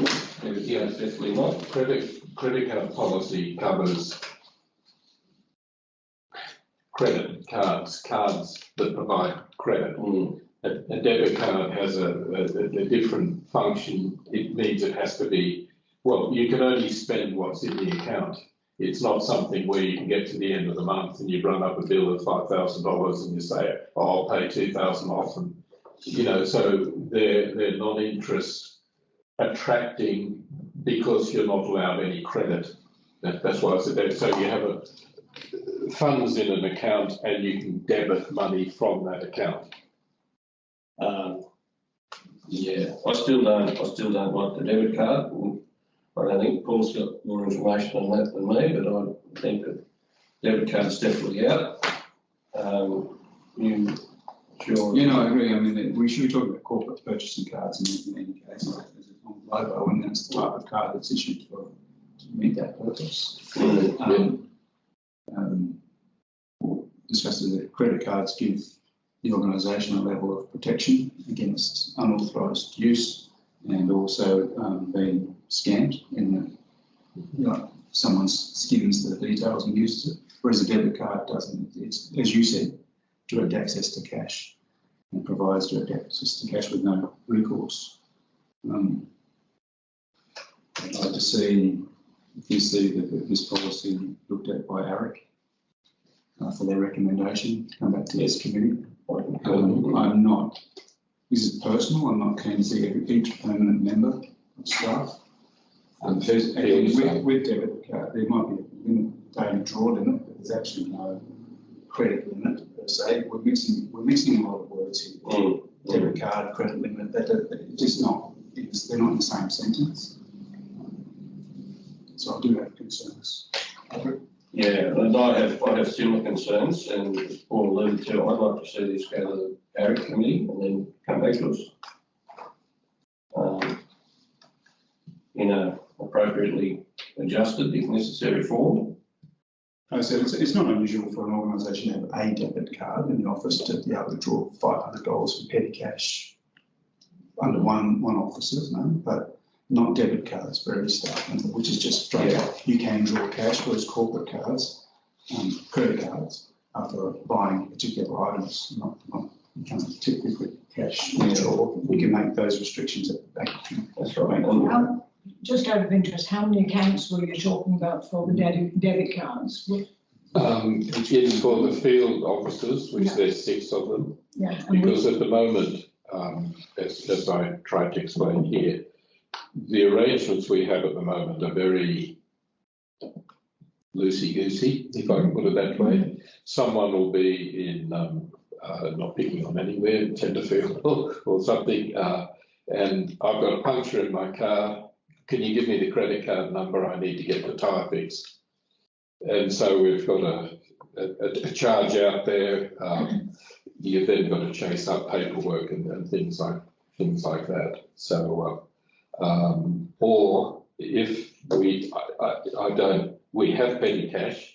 I'm not a believer in petty cash, but the alternative is that someone has to either drive up to that person to provide some petty cash, or that person has to drive back from wherever they are. And the third option is that we impose upon staff to use their own personal funds. Some of these staff just don't have enough money to say, look, I'll pay for that and claim reimbursement, because reimbursement can come 2 weeks later or something like that. Along with our accounting system, new accounting systems have the ability to match purchases on a credit or debit card with the fact that it's been paid and it's gone through the council's bank account and things like that. So it'll match. Someone, take the example, someone needs to buy a new tyre, they buy a new tyre, they pay it with their debit card, they get their phone out, copy the invoice, that sends it into our accounting system, which will match it up with the fact that the bank account has paid that amount as well. So the whole transaction is traceable and it's matched and reconciled and everything else. So. And there was one account for 6 field employees. Correct, yes, because it has a finite amount of money, so that limited the exposure is typically, and we have that at the moment, by the way, is an account that typically has about $2,000 in it or something like that. So it's That's for the debit cards. That's for the debit cards, yes. If it's a credit card, then you're in another whole ball game. So it's a way, because we have a lot of issues. Again, that's something to talk about later. We have a lot of issues with purchasing and authorising purchasing, so it actually closes that loop as well. But I can go into some more detail if you like. I think the examples you're given about tyre repairs and the odd fuel thing, that's custom and ordinary. But you've extended the policy to fares and meals, and I don't know if people get a travel allowance, have no accommodation allowance. So paying for accommodation is one thing, but meals, fares, I'm not quite sure why an officer would be buying their own. A field officer would be buying fares. I think that's going to a conference. It's normally something that's done centrally. Whether you're doing online purchasing or just tap and go type purchasing. Corporate cards do come with a company-wide limit So, for instance, the company's limited to 50,000, and you can issue cards which don't exceed, X amount per card. Like a $1,000 limit on a card, but the organisation might be able to spend that to 50,000. They're automatically paid off at the end of the month. The balance is, and then you have to do your reconciliation. So you're not out there, and you're not out there paying interest because it's automatically paid on the day it's due. It states in here that automatic deduction is to be set up. I'm just not quite sure. It's my personal opinion, thought out completely, and I certainly am not in favour of debit cards. No. Because there's access direct to cash. Yeah, Well, the reason being that if they do fall into other people's hands when they're fraudulently used, there's no. Sorry? Yeah, you can just tap away. Tap away, I worry about my. That's a go. But that means that if they use, I think the point that Paul's making, or the point that I picked up was that with a debit card, you can't go to the bank and say this was fraudulently used, fix it up for us. If somebody gets a hold of your debit card, then you've got no recompense. So I would say, and I guess we need a motion to do this, is that we go to the recommendation here on page 67, that we actually pass that back to be worked on and come to us again via the ARIC committee. Pay them so they can do work. Correct. A lot.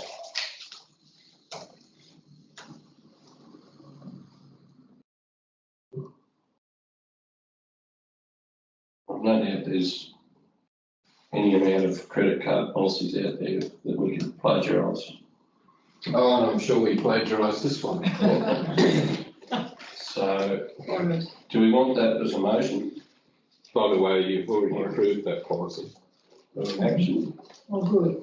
just so you know, as councillors.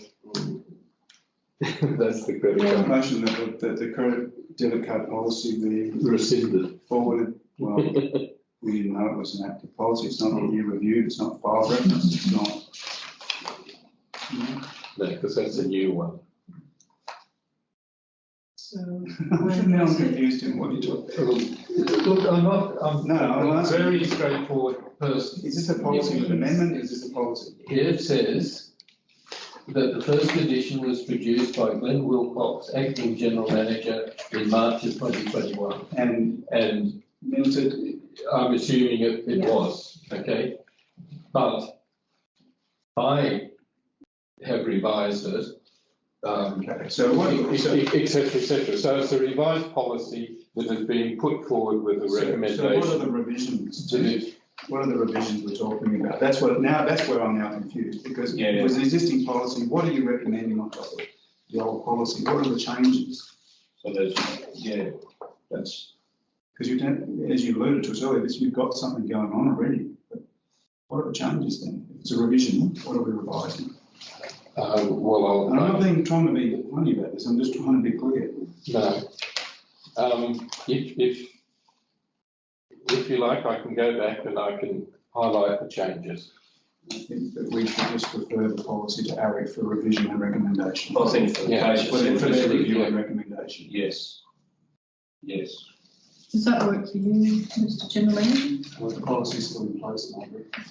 Yes. Well, I heard somebody say the word rescind.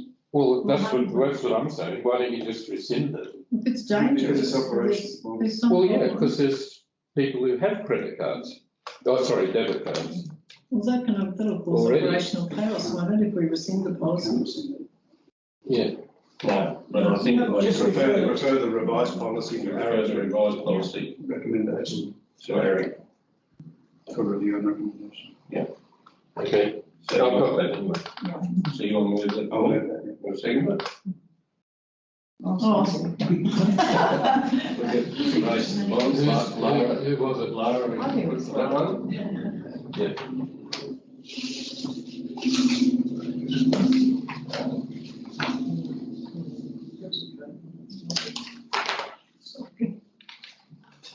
Rightio. So we've got matters of urgency.